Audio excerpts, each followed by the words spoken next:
Hey everyone, how you doing today? My name's Kirsty, aka Beth Bookish, and this is my January reading wrap-up.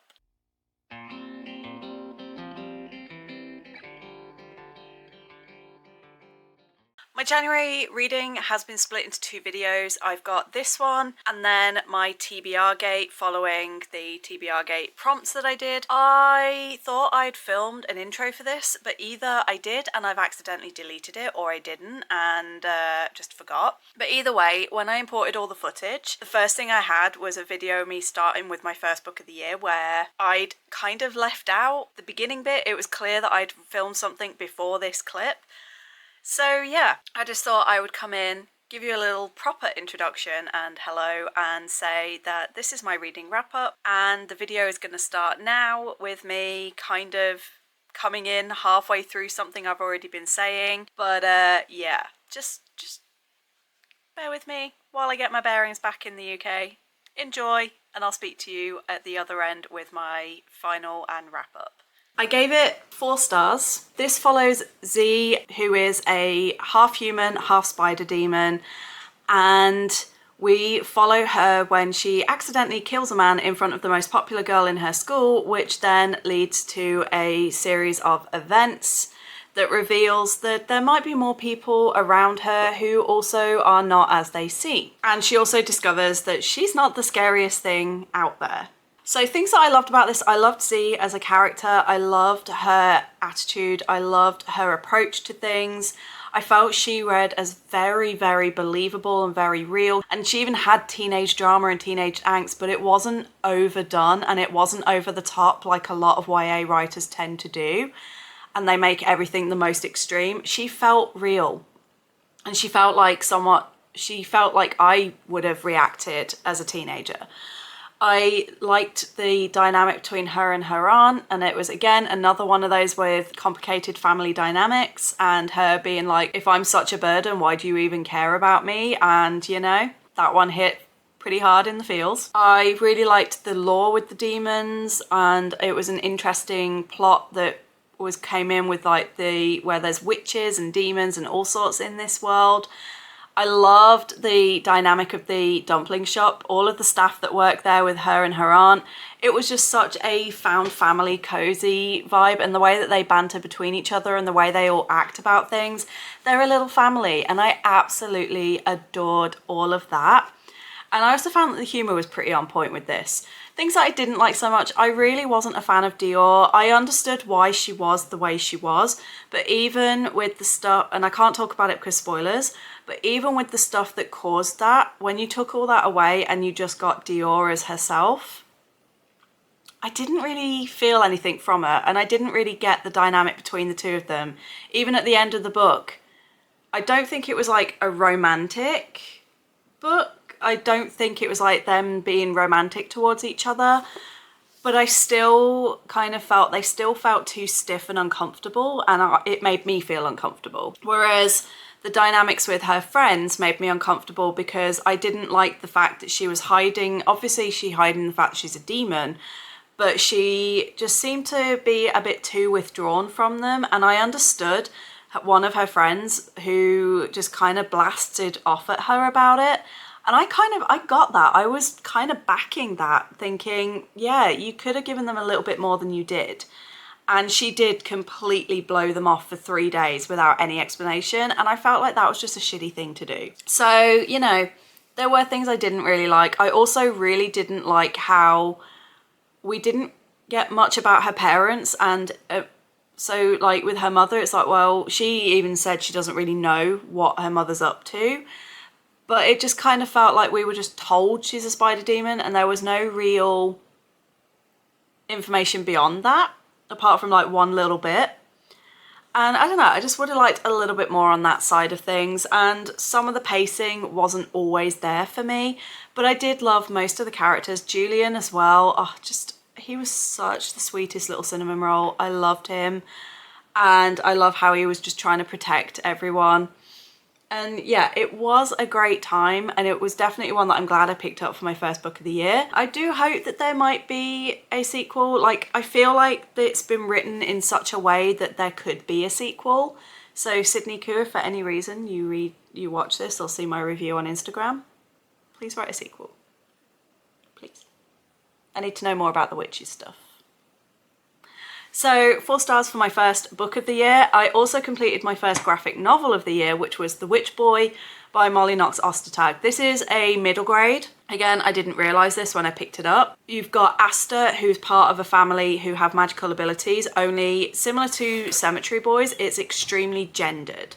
Men do shape-shifting and are the protectors.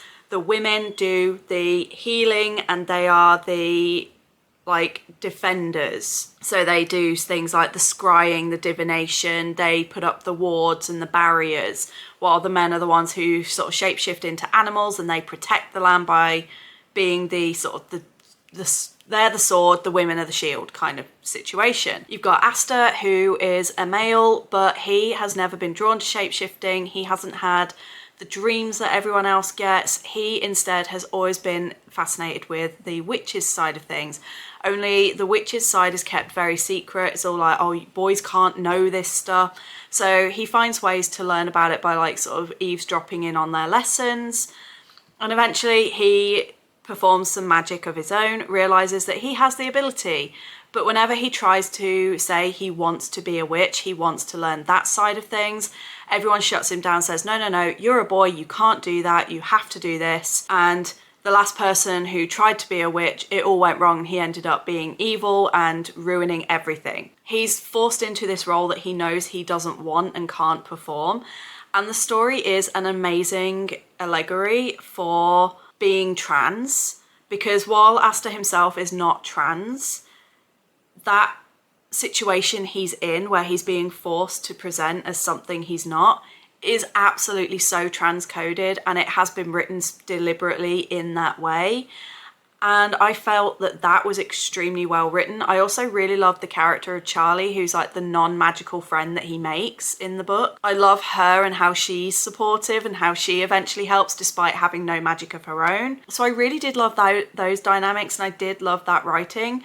But like I had with The Girl from the Sea, I did feel a lot of the story felt very rushed and could have been a little bit more developed and a bit more built. And I also felt that we didn't get enough depth for things to really develop and for it to have a real emotional impact on me. And I think this is just a problem that I have with this author, because again, The Girl from the Sea, everything just kind of felt like, bam, you're thrown in, and the sort of romance and stuff kicked in so quickly. And I feel like it's similar with this, like everything just kind of gets bombarded at you rather than gradually introduced. So I think she's an author who has a really valid point and who has a lot to say, and I would recommend, but I don't think she's an author that I will read again, because I've now read 2 books in a month, and both, one was a 3.5, The Witch Boy I did give 4 stars, but both just left me wanting a bit more and needing more from that. And I'm not the biggest fan of her art style. Like, I do like it, it's great, it's just not my favourite. So I think she is an author I probably wouldn't immediately stray to in the future, but I'm not saying I would never read from her again. So yeah, those are the first 2 things that I've got done in January. I also forgot to mention that with The Spider and Her Demons, that was 2 of my demon trap cards eliminated. So on to a very strong start, and I'm looking forward to updating you with whatever I get up to next. I am halfway through my next book, but I'll talk about that once it's done. So hopefully I'll be back very soon with that, updating you. I finished another book, and with this, my first series of 2025 is complete. We have A Prayer for the Crown show. This was, if you saw my January TBR, this was a double up that I did for the prompts. The first card's already been put away. So we had random letter generator, and I chose to pair it with bullet, which was like where the demon trap was going. If you have no idea what I'm talking about, the link to that video will be below. Hello, Jabba. The link to that will be below, so you can see for yourself what books I picked and what prompts I got. So that is one done, which is, I think, 2 books completed now that have actually completed TBR gate prompts, which is 2 better than I did last month. So very happy with that. My thoughts on this one, it didn't impact me the same way the first one did. The first one, it made me think. This one kind of just was cute and cozy, but it kind of felt very samey. I was looking on Goodreads to see what other people thought when I was trying to think of what star rating to give this. And it was Elizabeth from Plant-Based Bride is the one that kind of put it into the right words for me, which was this duology didn't quite click for me. It's cute and wholesome with some sweet moments, but it somehow feels empty / soulless in a way that Chambers' other books don't. I've not read any other Becky Chambers. I can't quite remember where I was at. But I kind of agree with what Elizabeth said in terms of the second one. The first one made me stop, it made me think, it gave me feels, and it kind of helped me put things into perspective of my own life.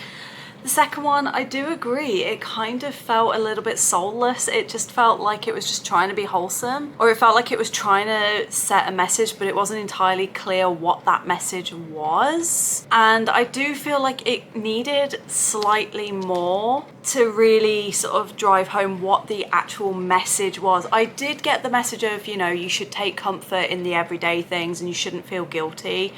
And it continued with that idea of finding purpose, but I didn't really feel like it gave a good resolution to that. And I did feel like the ending was a bit empty and hollow. So I did not enjoy this as much as the first one, but I will still say the first one was beautiful and it did still give me some quotes. I have taken pictures of some of the pages so that I can get my own copy and highlight those quotes.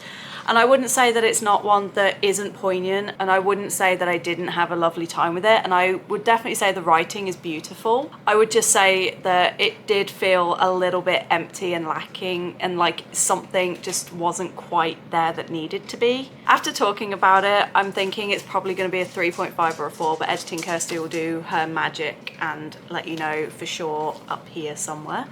But yeah, that's, like I said, not only my second actual novel finished this year, but my first series completed for the year. Woo! So yeah, I'm gonna go. Hopefully, I've still got a few books. I would like to try and get at least one more done before I leave. Good luck. Thank you. Well, it's not my second novel, because I've read 2 books for Ara. Every book I've got in progress that's mine, either on my Kindle or physical book that I've started, I have just packed because I'm like, no. I want to focus on getting Ren's books finished, but I still have a couple of those. I'm going to go and try and get started on one of those tonight. I'm not going to talk about this too much because I've just done a full breakdown on my Bookishly Compatible video, which is a series that I've been doing since last year. It's taken me far longer than it should have done.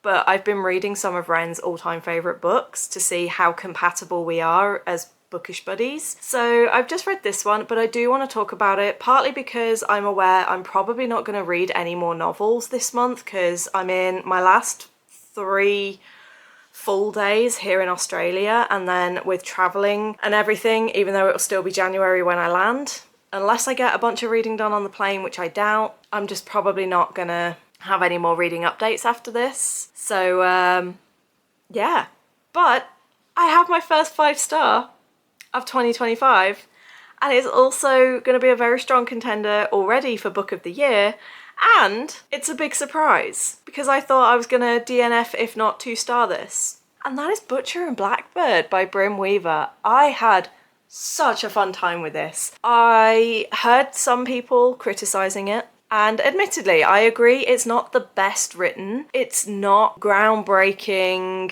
life-changing.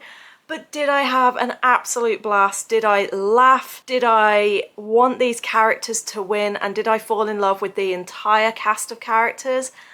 Absolutely. The writing, the banter, the family dynamics, the friendship dynamics. The only thing I didn't like about this was actually, not even that I didn't like, it was just there was moments with the romance where I was like, I don't really care. I cared more about the actual serial killing stuff and the stuff that was going on around them, more than I cared about those two and their relationship, which kind of says disturbing things about me. Sloane was a great character. Rowan just...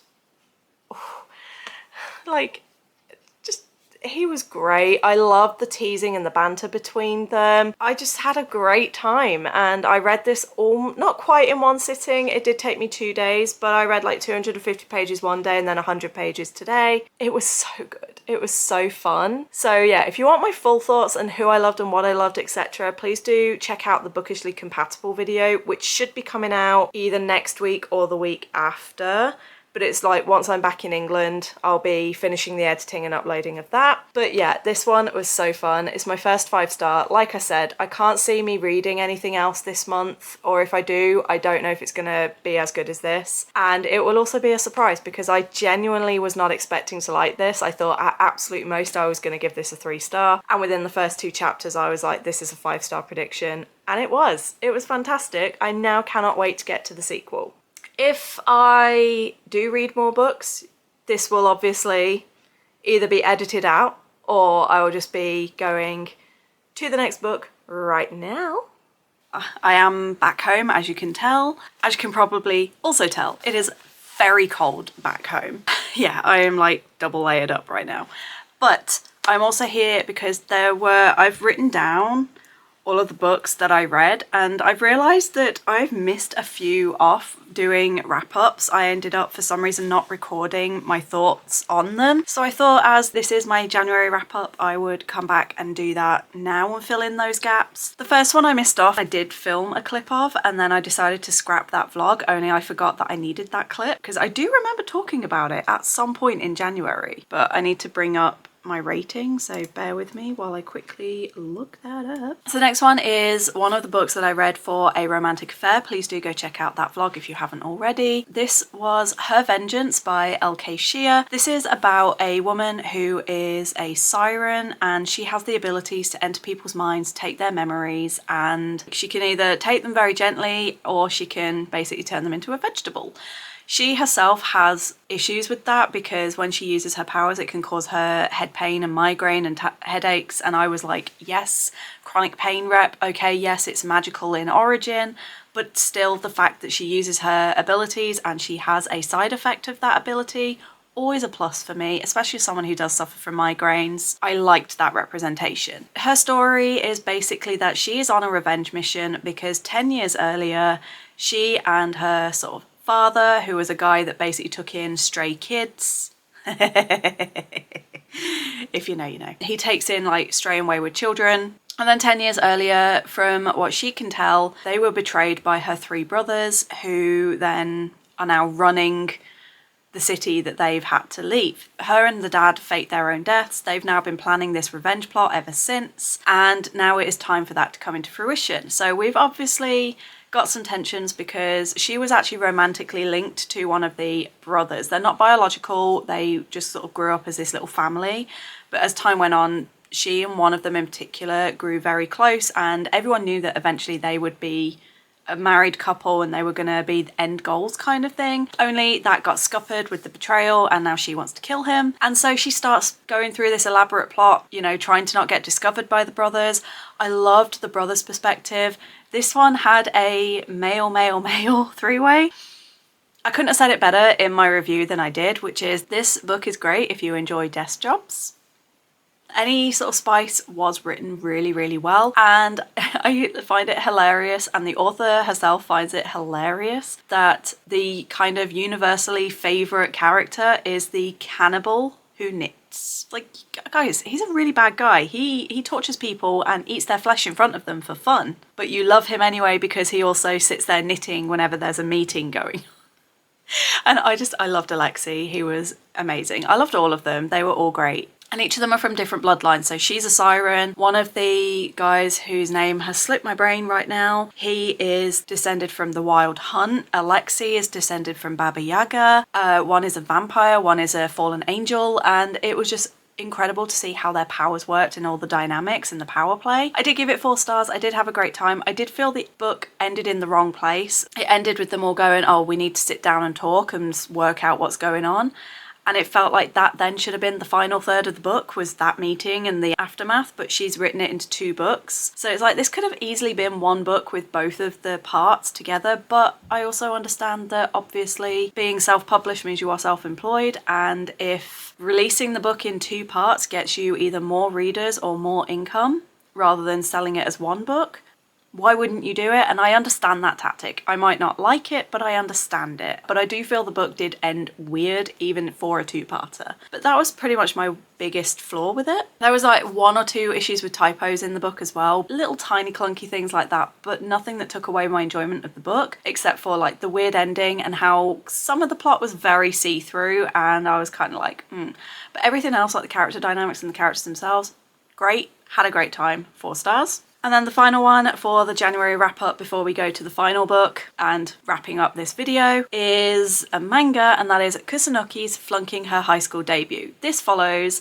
2 characters who both went to the same middle school. They were both social outcasts. He was overweight, he was teased, and he now has this thing against pretty girls where if one tries to talk to him, he like feels sick because the girl that he really liked and thought was a lovely girl, he overheard her then ripping into him to her friends and calling him all sorts of horrible things. So he's now got this complex against beautiful girls, but he was like, do you know what? I want to reinvent myself for high school. So he lost all the weight. He's more confident in himself. He wears contact lenses now instead of glasses, things like that. And then when he starts at the new school, he sees that there is a very, like, the most popular pretty girl in his new class is someone who was a fellow outcast of his in middle grade, and she was quiet, shy, a nerd, used to hide herself. She was bullied and teased for being so reserved.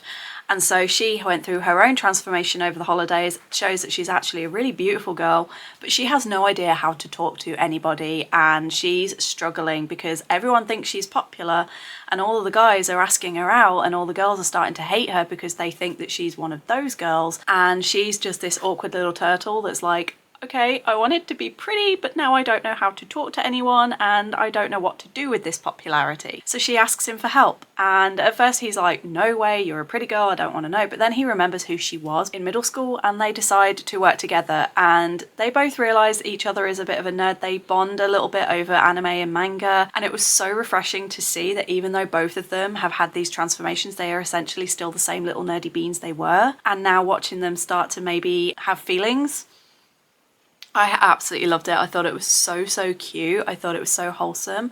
I did give it 4.5 stars, and I will absolutely be continuing that. And that was an arc, so I got to clear that arc off my shelf, which was awesome. Those were the ones that I had for some reason not filmed clips of, but now we're going to go back a couple of days to where I was wrapping this video up, and yeah, let's go do that, and I'll catch you on the next one.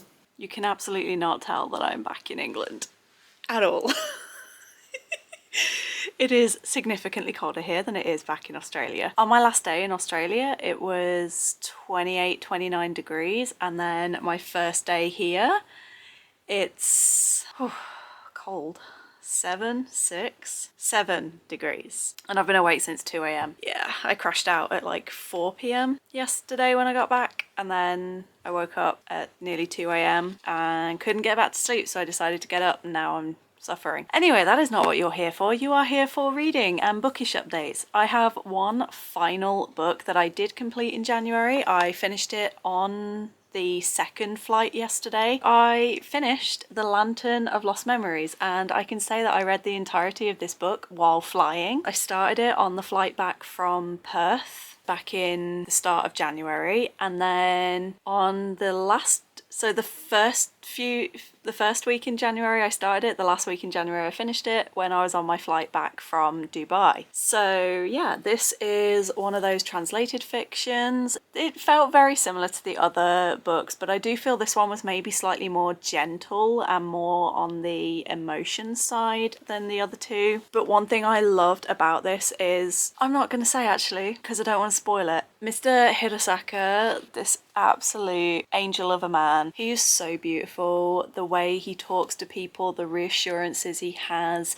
the way that he guides them, no matter how scared or aggressive they get, or even if they're really shy and quiet, he knows how to communicate, and he is just so beautiful. This one is for I'm gonna give it 4.5. It's not gonna be 5 because there were a couple of issues, and at one point I was kind of like, okay, where are we going with this? But the way the story played out in the end, I was like, wow. And there was the first chapter where we're following an old lady and her journey to give these kids a good school and to fight for her students. At the end of that chapter, I was tearing up a little bit, so it did definitely have its moments. But yeah, like, there was just the middle story wasn't my favorite. I kind of didn't really get it, and I really did not like something that happened in the middle one involving a hamster. If you've read this, you know.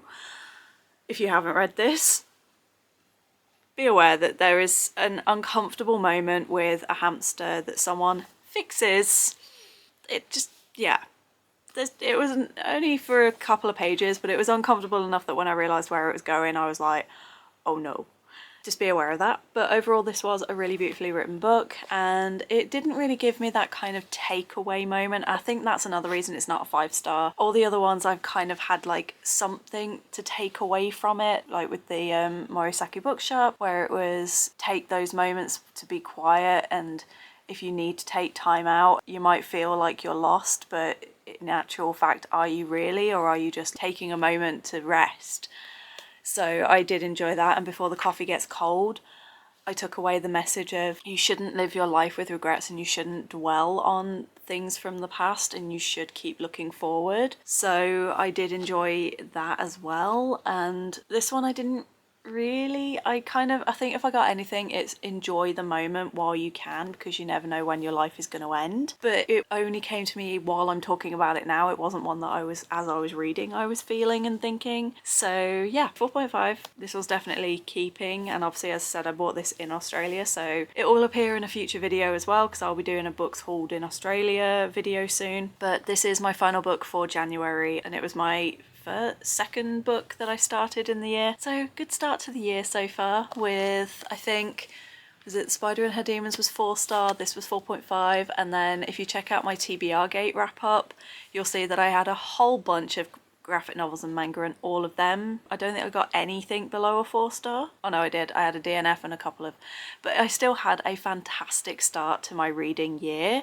I do need to read a little bit more in terms of novels because I am slightly behind, but that was because last month, knowing that I was not going to have access to Ren's incredible graphic novel and manga shelves after I left, I decided to just mainly focus my reading on those.